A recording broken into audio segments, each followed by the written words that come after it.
राधे राधे।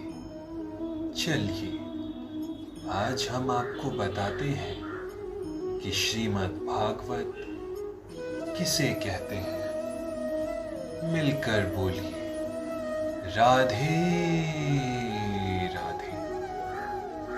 जब इंसान अपने पूरे जीवन के कर्मों के पश्चात अपने अंतिम चरण की ओर जाता है, उस समय उसे अपने भौतिक विचारों वाली शक्ति को आध्यात्मिक शक्ति में बदलना चाहिए। अब प्रश्न ये उठता है कि भौतिक विचार वाली शक्ति, आखिर ये भौतिक विचार वाली शक्ति है क्या?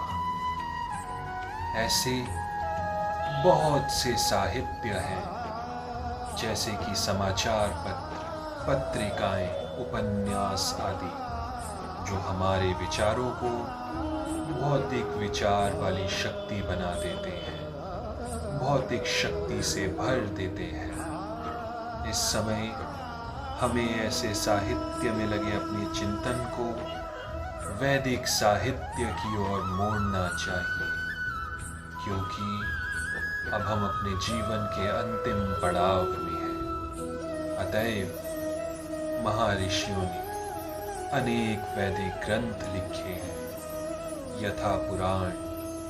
ये पुराण काल्पनिक नहीं है, अपितु ऐतिहासिक लेख है। घुलक्खड़ जीवों या बुद्धिजीवों ने परमेश्वर के साथ अपने संबंध को भुला दिया है और ये सब भौतिक कार्यों के विषय में सोचने में मगन रहते हैं। इनकी चिंतन शक्ति को आध्यात्मिक आकाश की ओर मोड़ने के लिए कृष्ण द्वैपायन व्यास ने प्रचुर वैदिक साहित्य प्रदान किया है। सर्वप्रथम उन्होंने वेद के 4 विभाग किए, फिर उन्होंने उनकी व्याख्याएं पुराणों के रूप में की। फिर अल्पज्ञों के लिए उन्होंने महाभारत की रचना की। महाभारत से ही भागवत गीता बनी। तत्पश्चात वैदिक साहित्य का सार वेदांत सूत्र में दिया गया और भावी पथ प्रदर्शन के लिए उन्होंने वेदांत सूत्र का सहज भाष्य भी दिया, जो कि श्रीमद् भागवत कहलाता है। हमें इन वैदिक ग्रंथों के अध्ययन में अपना चित्त लगाना चाहिए। जिस प्रकार भौतिकवादी लोग नाना प्रकार के समाचार पत्र, पत्रिकाएं तथा अन्य सांसारिक साहित्य को पढ़ने में ध्यान में लगाते हैं, उसी तरह मनुष्य को भी अपने अंतिम चरण में व्यास वेद द्वारा प्रदत्त साहित्य के अध्ययन में ध्यान लगाना चाहिए। इस प्रकार हम मृत्यु के समय परमेश्वर का स्मरण कर सकेंगे।